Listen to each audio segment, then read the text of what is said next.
ini adalah belajar dan berdoa. Kalau bisa saya selesaikan sekali pertemuan, saya selesaikan sekali pertemuan. Jika tidak, maka akan kita sambung minggu depan.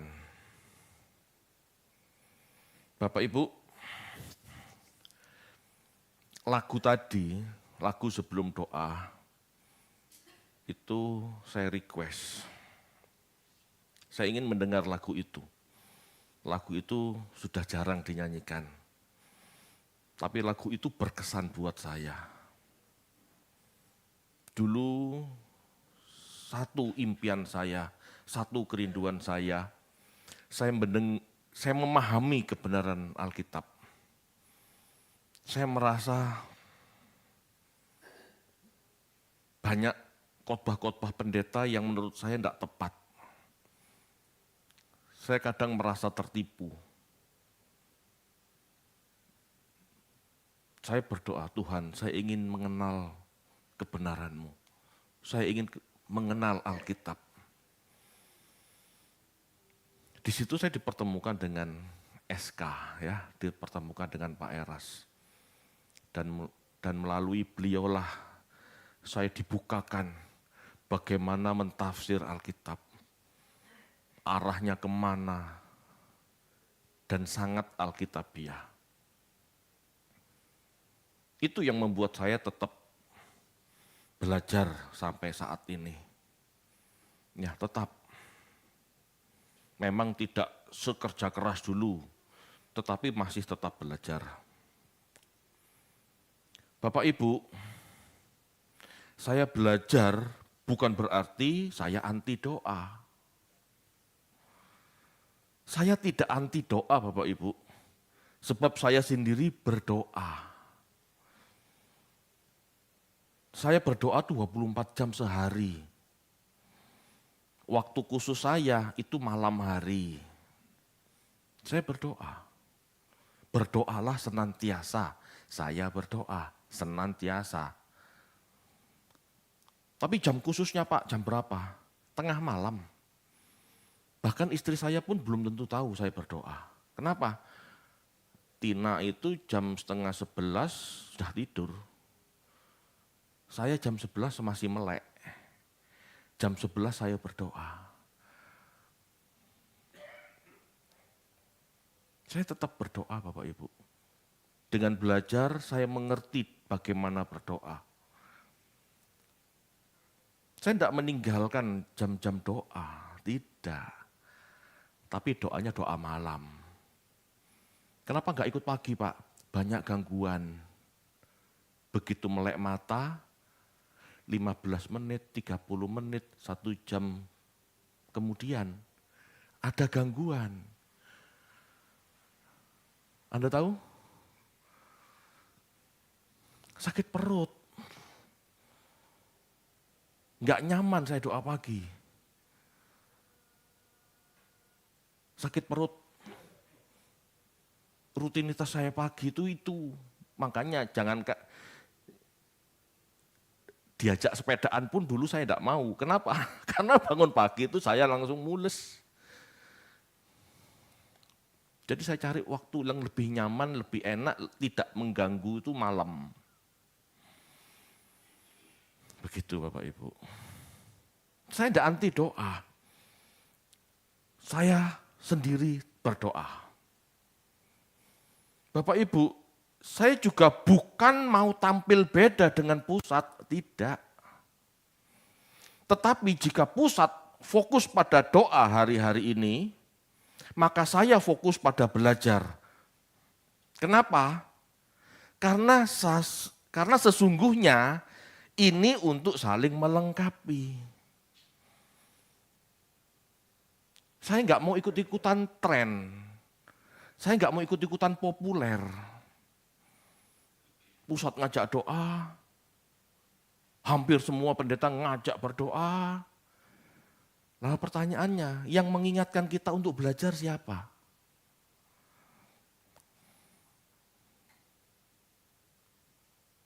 Pak Eras ngajak kita doa pagi. Ya sudah, ikutlah doa pagi. Saya enggak akan mengganggu rancangan beliau untuk doa pagi. Tetapi saya melengkapi, mengingatkan siapapun Anda untuk tetap belajar. Saya nggak mau menjadi pesaingnya Pak Eras, enggak. Saya juga dipesenin sama Bu Eras, Pak David, jangan copy paste seperti Pak Eras. Cari segmen pelayanan yang berbeda. Saya harus rendah hati. Jadi apa yang saya lakukan, ngajak Anda belajar untuk melengkapi Anda berdoa. Karena tanpa belajar, doa Anda itu ngawur Bapak Ibu. Nanti saya buktikan, doa itu tidak bisa sembarangan, karena ada yang disebut salah berdoa. Alkitab tidak mengatakan doa itu selalu benar. Alkitab mengatakan ada salah berdoa. Ada ayat mengatakan Tuhan tidak mendengar doamu. Meskipun Elia, meskipun Musa berdoa bagimu, aku tidak mau dengar. Kenapa? Karena bangsa Israel itu tidak mengenal kehendak Allah. Saya bukan anti doa. Saya ngajak Anda belajar untuk melengkapi bagaimana berdoa dengan benar. Doanya silahkan Anda langsung, mau ikut pusat pun silahkan, saya tidak pernah melarang. Amin Bapak Ibu. Saya tidak populer, tidak apa-apa. Pak David tidak ikut berdoa. Tidak masalah. Karena bagi saya melengkapi gereja ini itu lebih penting daripada ikut-ikutan populer. Sudah banyak yang ngajar berdoa kok. Jika saya fokus dengan doa juga, tidak ada lagi yang mengingatkan kita soal belajar. Padahal dua hal ini tidak bisa dipisahkan. Belajar dan berdoa tidak bisa dipisahkan. Halo,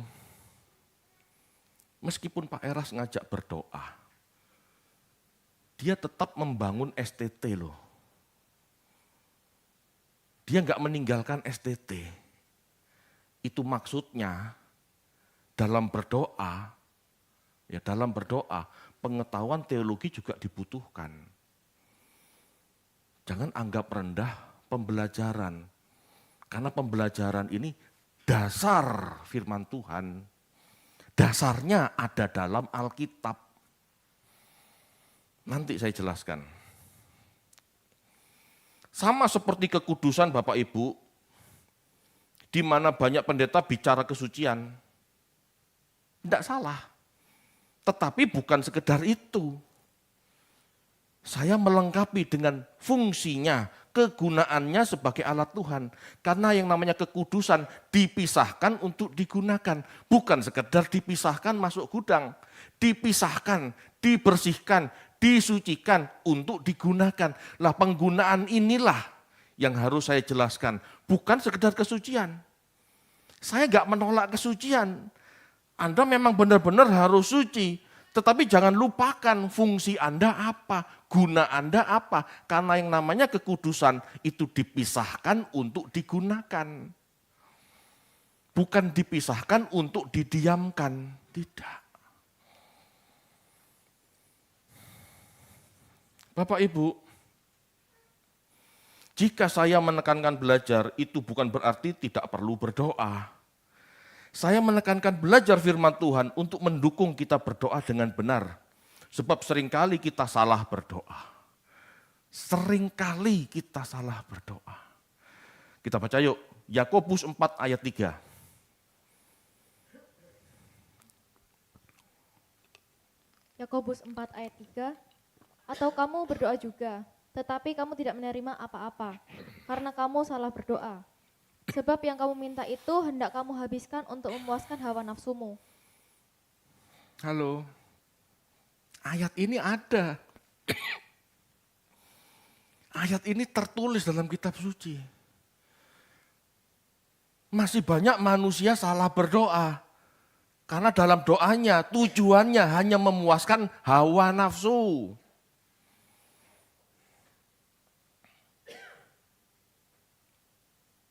Halo Bapak Ibu. Jangan dianggap doa apa saja itu boleh. Ini Tuhan tidak mau dengar kalau doa kita hanya untuk memuaskan hawa nafsu.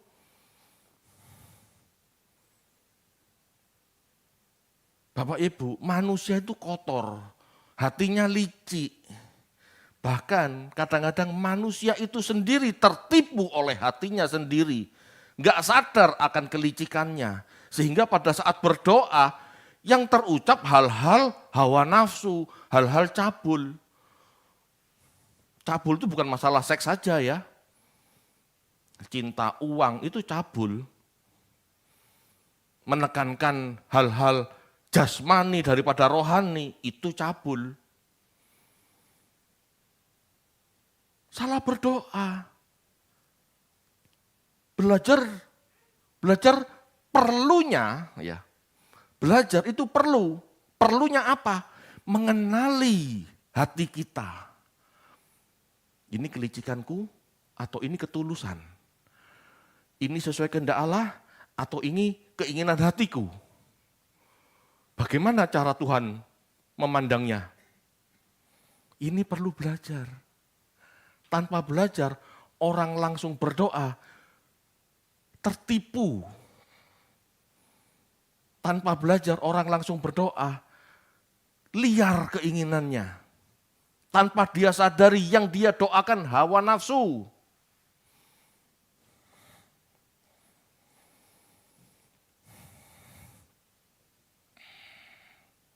Kita seringkali membedakan atau memisahkan antara belajar dan berdoa. Belajar dianggap pengalaman kognitif semata dan doa dianggap pengalaman mistis. Sesungguhnya ini tidak tepat. Ya, belajar dan berdoa tidak bisa dipisahkan. Tidak bisa dipisahkan.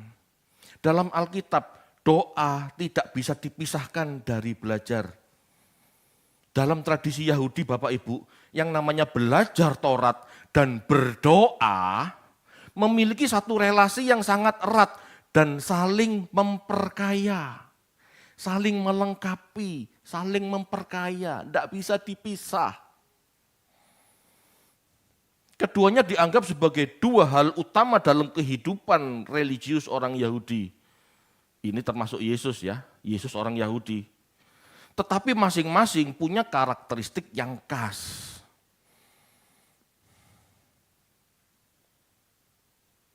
Belajar bukan berdoa, berdoa itu bukan belajar. Tetapi dua hal ini terkait erat, tidak bisa dipisahkan. Tidak bisa dipisahkan.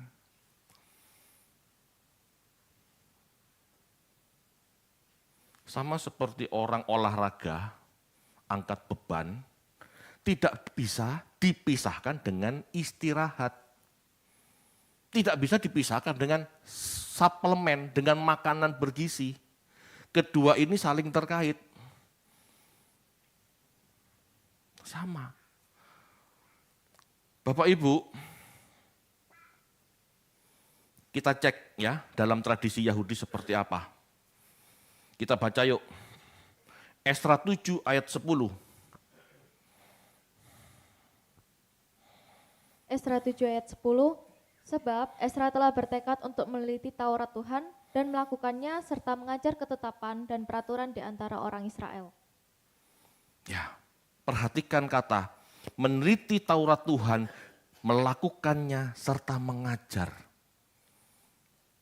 Tradisi belajar, meneliti Taurat, melakukannya serta mengajar, ini dimulai dari Esra. Sebelum Esra Bapak Ibu, tradisi ibadah orang Yahudi itu tradisi bait Allah, tradisi ritual, tradisi menyembelih domba dan sapi. Tapi semenjak bait Allah hancur, pengorbanan domba sudah tidak bisa dilakukan. Itu sebabnya Esra memulai cara ibadah yang baru, yang namanya meneliti Taurat Tuhan, melakukan serta mengajar. Tradisi, ya, tradisi ibadah yang baru adalah belajar dan mengajar. Itu Esra. Kita baca ayat 25-nya.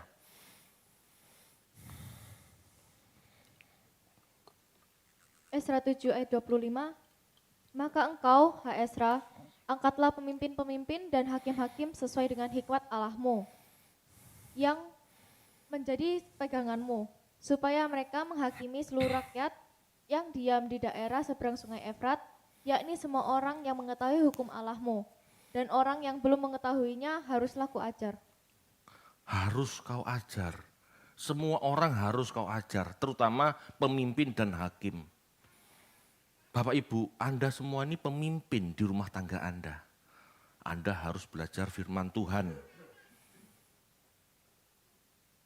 Itu awal mula tradisi belajar Israel.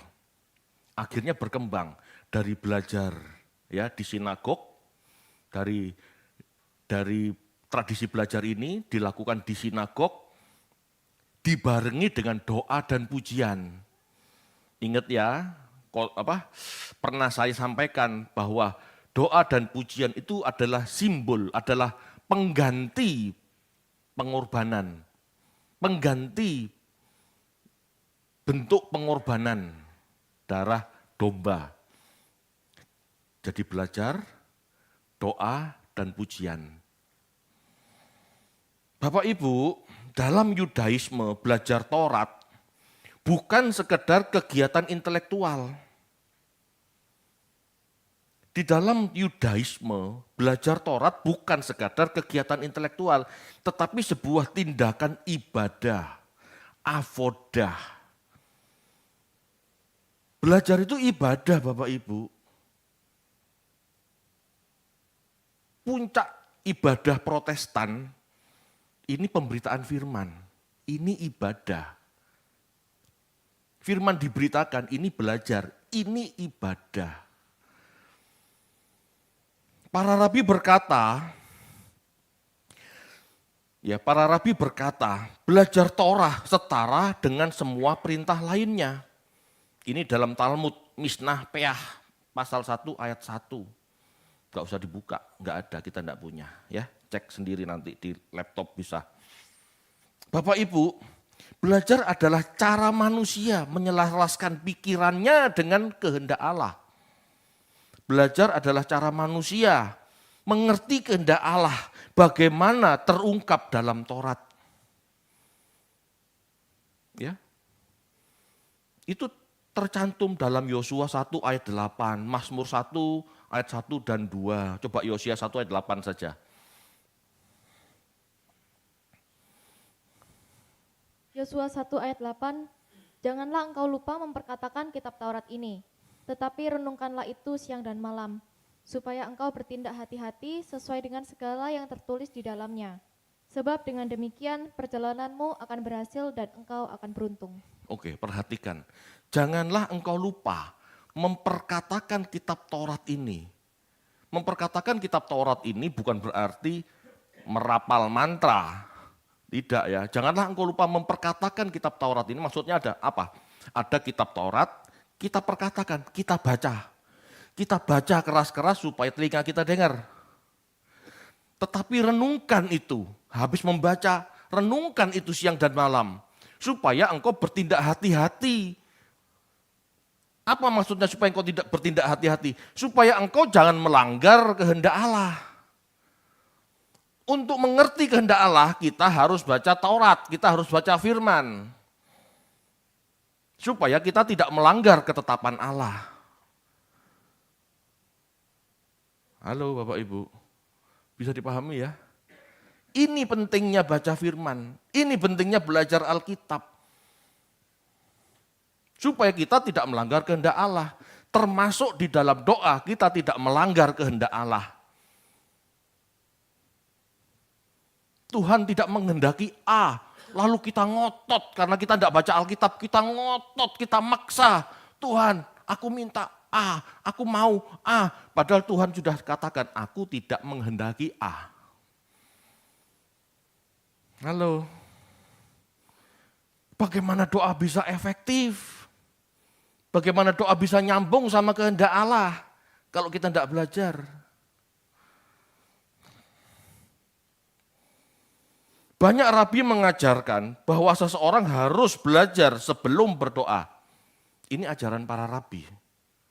Harus belajar sebelum berdoa. Agar pikirannya fokus dan doanya tulus. Tanpa belajar, doa kita ini tidak ada tulus-tulusnya. Kenapa? Karena digerakkan oleh kelicikan hati kita.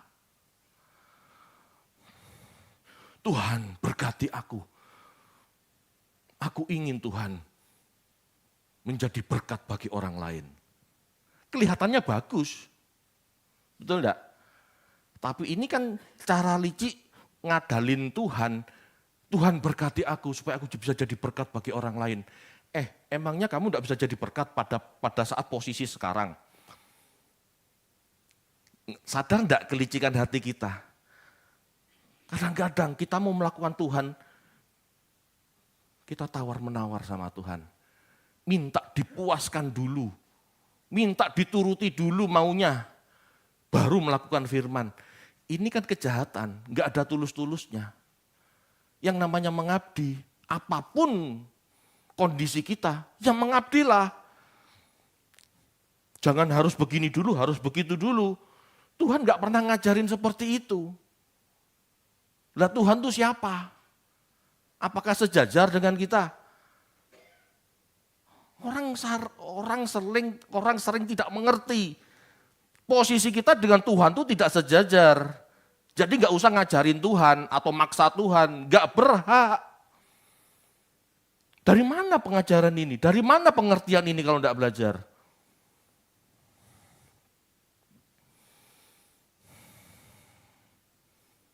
Bapak Ibu,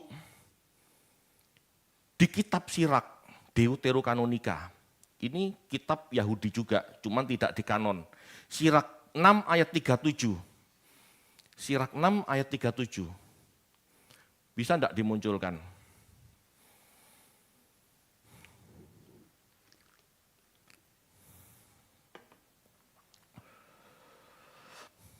Bisa? Atau saya bacakan saja. Sirak 6 ayat 37 saya bacakan. Renungkanlah selalu perintah Tuhan. Perintah Tuhan itu Taurat ya. Renungkanlah selalu perintah Tuhan. Bertekunlah dalam perintah-perintahnya. Lakukanlah. Dia akan meneguhkan hatimu dan keinginanmu akan menjadi bijaksana. Halo? Renungkanlah selalu perintah Tuhan dan bertekunlah dalam perintah-perintahnya. Dia, Tuhan, akan meneguhkan hatimu dan keinginanmu akan menjadi bijaksana. Kenapa kita perlu belajar sebelum berdoa? Supaya kita dalam doa, setiap keinginan yang kita panjatkan itu bijaksana. Jangan berdoa bijak sini, jangan berdoa asal-asalan. Renungkanlah firman Tuhan, bertekunlah dalam perintahnya, itu bicara belajar. Dia akan meneguhkan hatimu, membentuk pola pikir kita, dan keinginan kita menjadi bijaksana. Sehingga apa yang kita minta, apa yang kita butuhkan, itu bijaksana, bukan bijak sini, bukan semau gue. Tapi benar-benar dalam doa, doa itu tepat seperti yang Tuhan kehendaki supaya bisa menjadi berkat bagi semua. Bukan ego yang dipuaskan.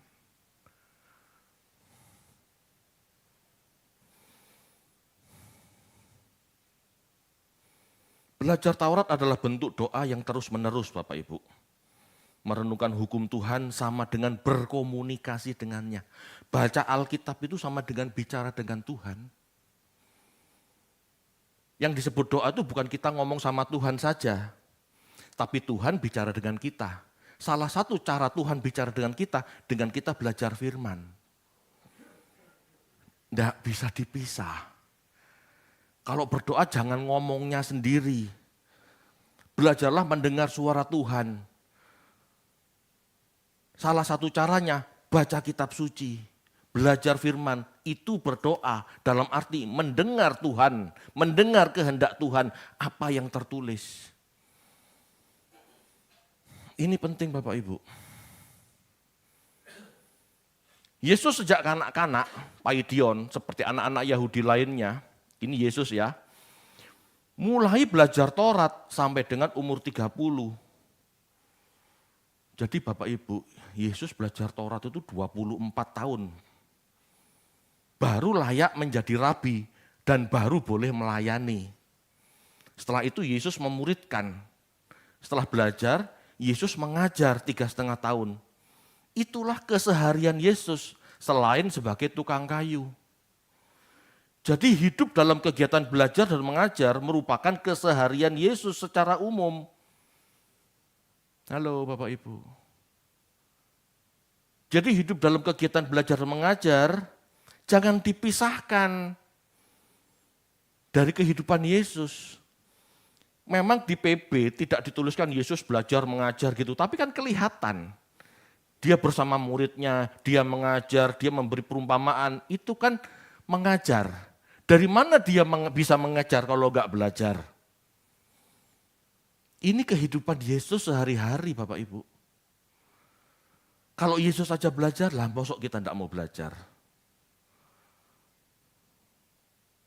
Jadi sangat salah jika Yesus hanya dianggap berdoa saja.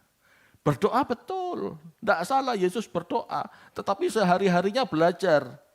Itu sebabnya tampak perjanjian baru tidak menekankan kuat soal belajar. Kenapa? Ya karena dia sudah sehari-hari sudah belajar. Tidak perlu dibahas lagi, itu kegiatan orang Yahudi. Belajar itu kegiatan rabi-rabi Yahudi. Tidak perlu dibahas lagi. Jelas. Yesus tidak pernah dibahas. Saat kecilnya sampai umur sekian tahun hilang. Itu sebetulnya bukan hilang tidak ada jejak. Dia belajar seperti orang Yahudi lainnya, jadi tidak perlu dibahas. Amin. Bapak Ibu, hidup Yesus bukan sekedar berdoa. Dia belajar dulu. Dia belajar memahami Allah dulu. Itulah sebabnya dia berkata, makananku melakukan kehendak Bapa.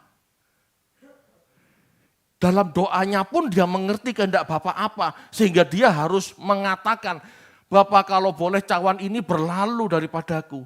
Lah dari mana dia tahu cawan itu?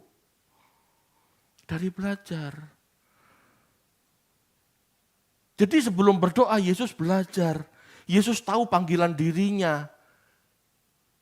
Karena Yesus tahu panggilan dirinya, disitulah dia belajar. Bapa kalau boleh cawan ini berlalu daripadaku.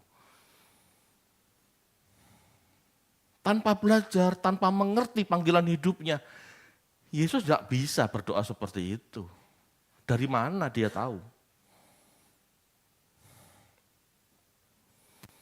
Kehidupan doa Yesus tidak dapat dilepaskan dari tradisi belajar mengajar orang Yahudi. Tidak bisa. Banyak orang berpikir, orang Yahudi pintar-pintar, iya anak Allah. Bukan karena Allah dia pintar. Tradisi belajar mulai usia 6 tahun sampai 30 tahun itu belajar loh. Jangan dilepaskan. Kesimpulannya, dalam Alkitab belajar dan berdoa bukan dua aktivitas yang terpisah. Bukan. Jangan pisah-pisahkan antara belajar dan berdoa. Belajar betul belajar, berdoa betul belajar. Berdoa betul berdoa. Tetapi jangan dipisahkan, ini nyambung. Sebab tidak mungkin Anda berdoa jika Anda tidak pernah belajar. Begini Bapak Ibu.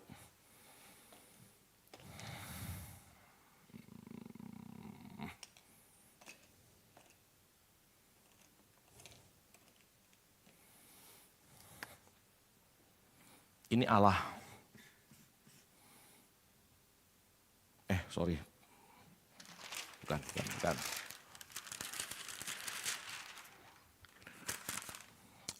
Sebelum saya menjelaskan itu.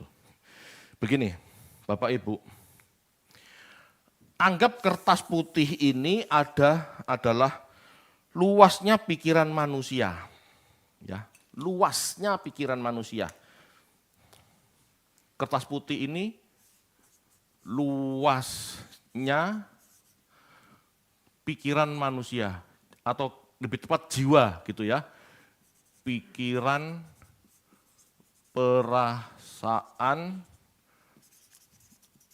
manusia. Anggap kertas putih ini luasnya pikiran perasaan manusia. Mulai berpikir ke utara, ke timur, ke selatan, bebas. Manusia punya pola pikir tidak terbatas, gitu ya.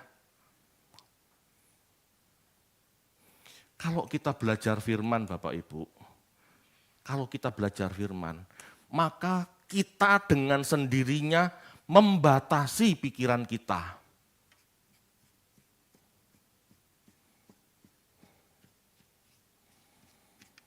Kalau kita belajar kitab suci, kita belajar firman, kita belajar logos, kita belajar mengenal Allah, memahami Allah secara objektif. Ini, kita dibatasi.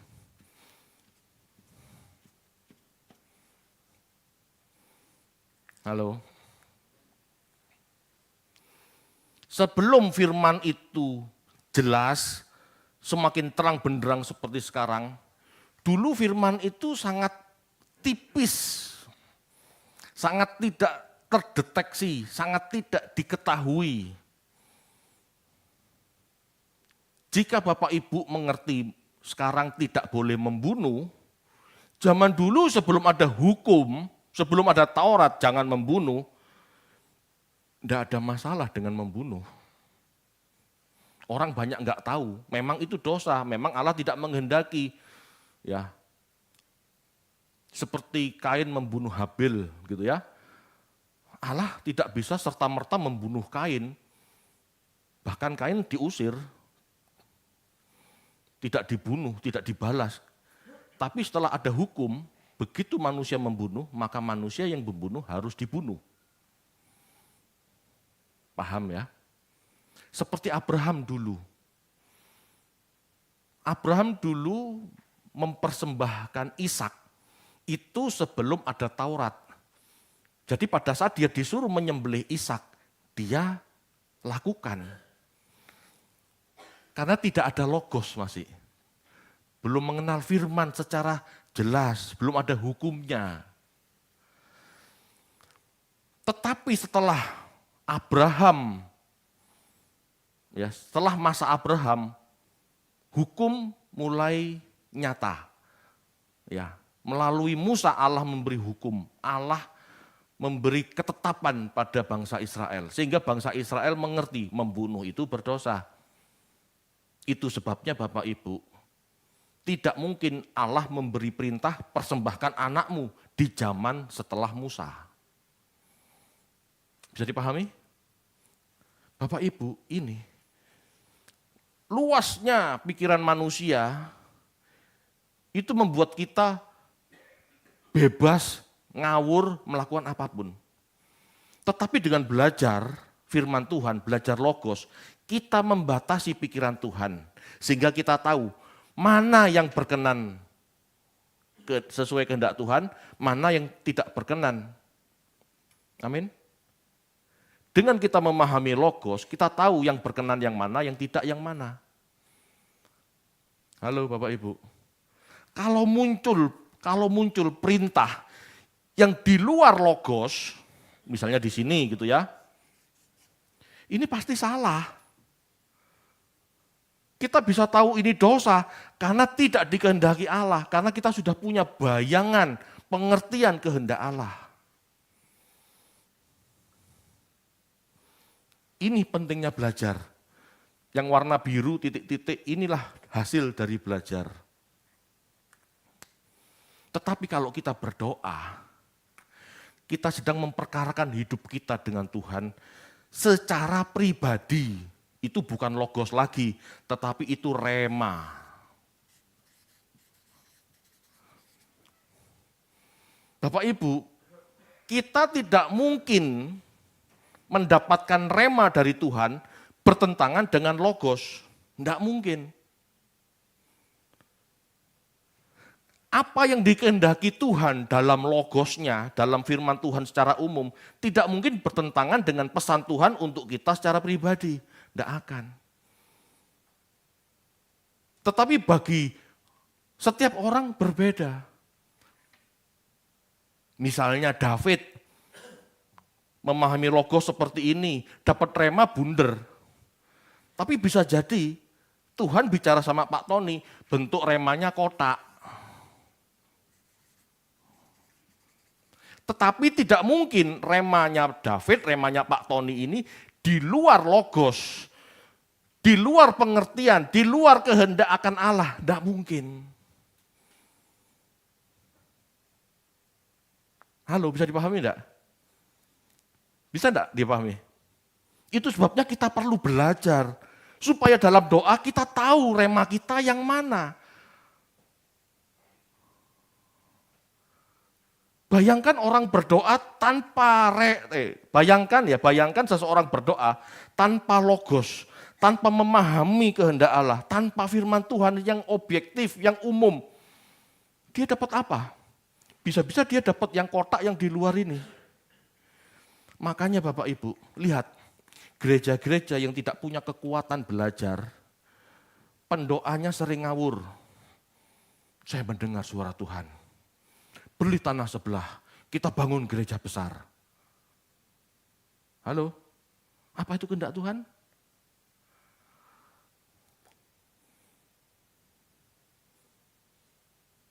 Lalu kita berdoa syafaat, kita minta pelipat gandaan. Apa itu dari Tuhan? Pelipat gandaan apa? Dalam doa kamu minta pelipat gandaan, mau memuaskan hawa nafsumu.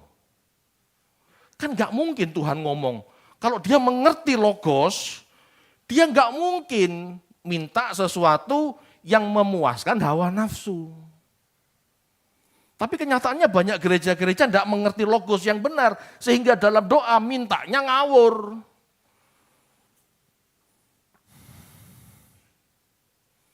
Halo, sadar enggak ini? Jadi belajar untuk memahami logos dengan berdoa untuk mendapatkan rema, ini tidak dapat dipisahkan. Ini satu kesatuan Bapak Ibu.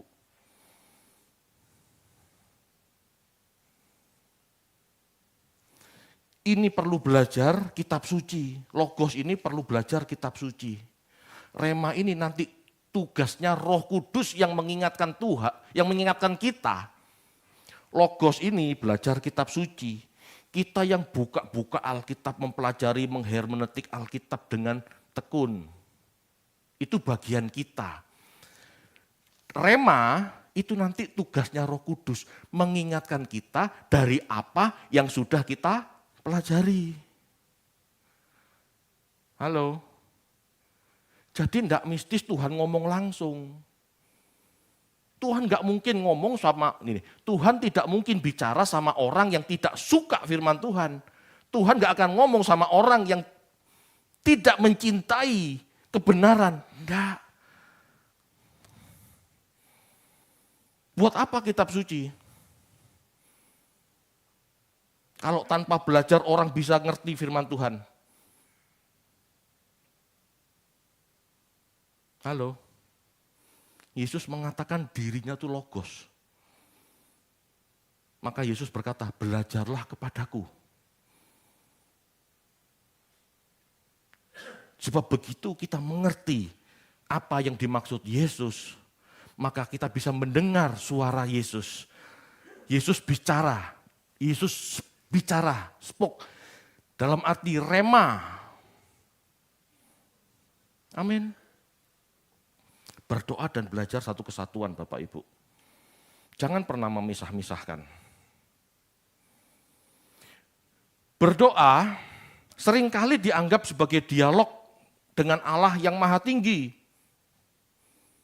Sejatinya adalah usaha memahami kehendaknya secara psikologis.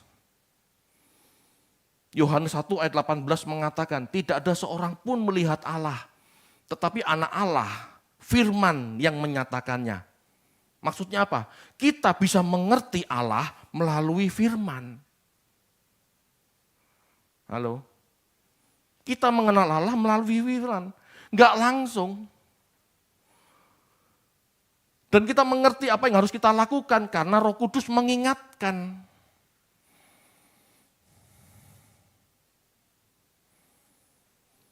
Tidak ada bukti Bapak Ibu bahwa manusia yang adalah makhluk fisik ini terhubung dengan Allah yang adalah roh, entitas metafisik yang mulia secara langsung, tidak ada. Saya tidak anti mistis, tetapi mari kita pahami mistis dengan tepat. Jangan sembarangan. Bapak Ibu, kita percaya alam metafisik, kita percaya alam roh, dimensi roh. Namun alam metafisik atau dimensi roh ini bukan alam yang dengan mudah kita bisa berhubungan. Apalagi Allah. Tidak bisa. Allah itu kudus, kita itu kudus. Harus tahu. Musa saja mengatakan, aku ingin memandang wajahmu. Tidak bisa Musa, kamu nanti mati. Berarti kalau gitu, pada saat kita berdoa ketemu siapa? Ketemu firman. Itu sebabnya kita perlu baca, kita perlu belajar. Nanti dalam hidup sehari-hari, Roh Kudus ingatkan apa yang telah kamu pelajari. Dari hidup Yesuslah kita bisa mengenal Bapa. Sesungguhnya dalam doa kita bertemu firman yang kita pahami. Karena Roh Kudus mengingatkan. Bukan Allah bicara langsung, tidak. Tapi Roh Kudus mengingatkan. Yohanes 14 ayat 26.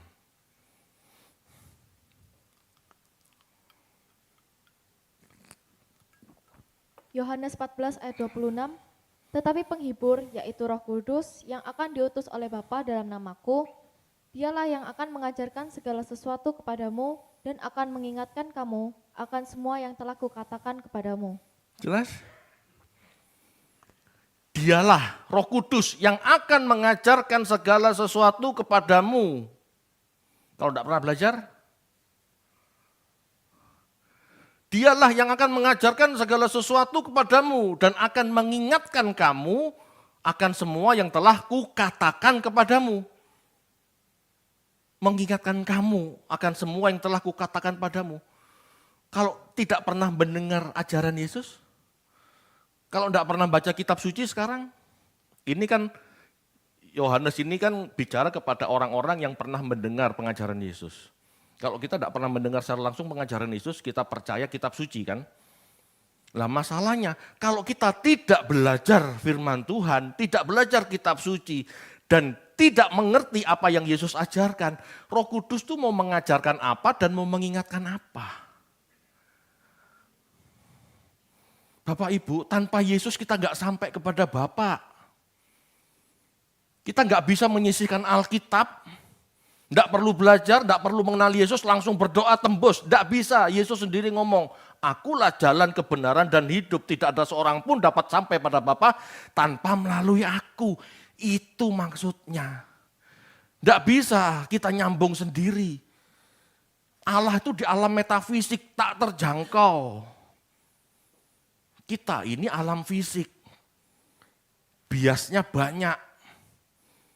Kelicikan hati kita melimpah. Kalau kita tidak ngerti firman, kita nggak punya batasan. Bagaimana bergaul dengan Allah yang seharusnya. Itulah sebabnya Bapak Ibu, orang Yahudi sebelum berdoa, mulai dengan belajar firman Tuhan. Orang Yahudi itu mulai dengan baca kitab suci. Lalu berdoa. Baca kitab suci, merenungkan. Dan menangkap pesan Tuhannya. Ini, pahami ini. Kalau kita ingin mendengar suara Tuhan, rema, pelajari logos. Karena nggak mungkin logos muncul di luar, karena nggak mungkin rema munculnya di luar logos, nggak mungkin. Karena tidak ada seorang pun melihat Allah, tidak ada seorang pun memahami Allah. Hanya anak Allah yang menyatakannya. Bapak Ibu, Yesus menjelaskan Roh Kudus akan mengajar dan mengingatkan apa yang telah Yesus ajarkan. Situasi kondisi ini harus dipahami. Setelah Yesus naik ke surga, tidak ada lagi yang mengajar. Maka kamu akan mengingat ajaranku jika Roh Kudus mengingatkan. Nah kalau tidak pernah belajar, tidak pernah mendengar, gimana? Demikian juga saat ini Bapak Ibu. Kita harus terus belajar firman Tuhan. Jika ingin Roh Kudus berkarya dalam doa-doa kita.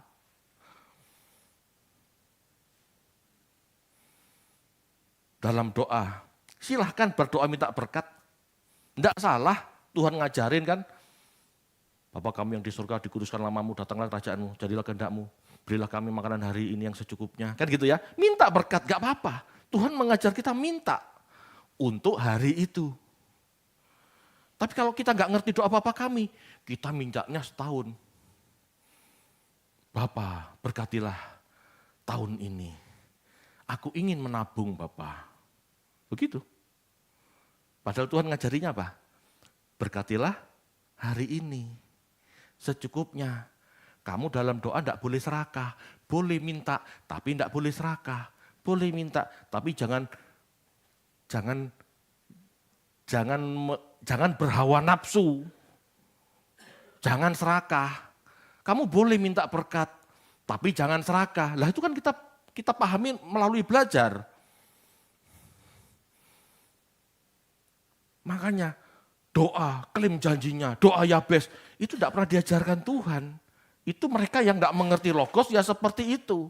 Tapi kalau orang mengerti logos tidak mungkin berdoa seperti itu. Silakan berdoa memuji Tuhan. Dia memang layak dipuji. Tetapi harus ingat, dia bukan pribadi yang narsis. Jadi jangan memuji Tuhan terus-menerus dalam arti kemaruk seolah-olah dia Allah yang haus pujian secara verbal. Pujian kita kepada Tuhan itu melalui kehidupan nyata. Amin. Lagu pertama tadi apa? Hidupku penyembahan. Betul ya? Hidupku penyembahan. Penyembahan itu bukan 1 jam di ruang doa. Tidak salah ya. Tetapi bukan itu maksudnya. Yang disebut penyembahan 24 jam kita hidup dalam kehidupan sehari-hari, itulah penyembahan. Bapak Ibu,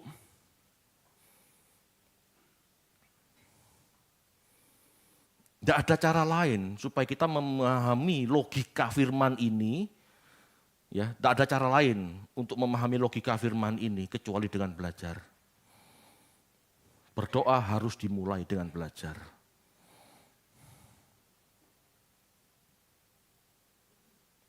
Saya bukan anti doa. Saya juga berdoa. Tetapi saya mengambil peran untuk mengingatkan orang untuk belajar. Supaya dalam doa mereka lebih tepat sasaran. Lebih benar, lebih berkenan, apapun lah namanya.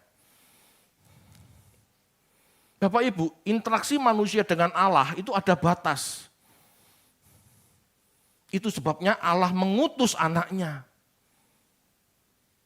Allah mengutus nabi-nabi, tapi nabi-nabi tidak bisa memahami firman secara komprehensif, secara utuh, secara bulat. Itu sebabnya Allah mengutus anaknya, supaya manusia mengenal Allah yang benar. Manusia tanpa utusan anaknya ini, manusia tanpa utusan Allah, tanpa anak Allah yang diutus ini, tidak mengenal Allah dengan benar. Lihat pemahaman nabi-nabi itu, enggak sesempurna Yesus. Itulah sebabnya Yesus harus dilahirkan supaya kita mengenal kehendak Allah. Pahami, teladani. Dengan begitu kita bisa berhubungan dengan Allah. Jangan meniadakan Yesus. Tanpa Yesus kita enggak mengerti, tanpa logos kita enggak mengerti bagaimana berhubungan dengan Allah. Langsung doa apa? Tidak bisa. Itu sudah dibuktikan dengan banyak nabi-nabi yang tidak bisa presisi mengenal Allah.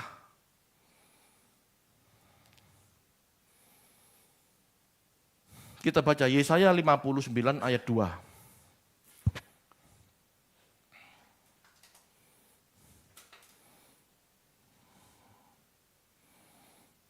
Yesaya 59 ayat 2, tetapi yang merupakan pemisah antara kamu dan Allahmu ialah segala kejahatanmu, dan yang membuat dia menyembunyikan diri terhadap kamu sehingga ia tidak mendengar ialah segala dosamu.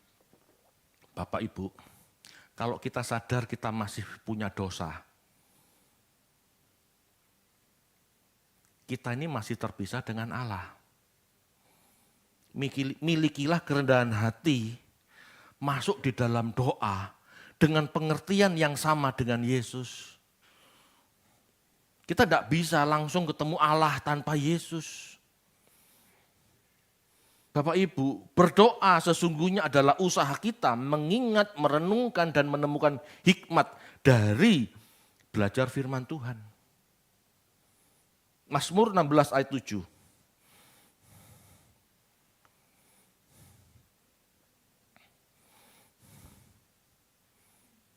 Mazmur 16 ayat 7, aku memuji Tuhan yang telah memberi nasihat kepadaku.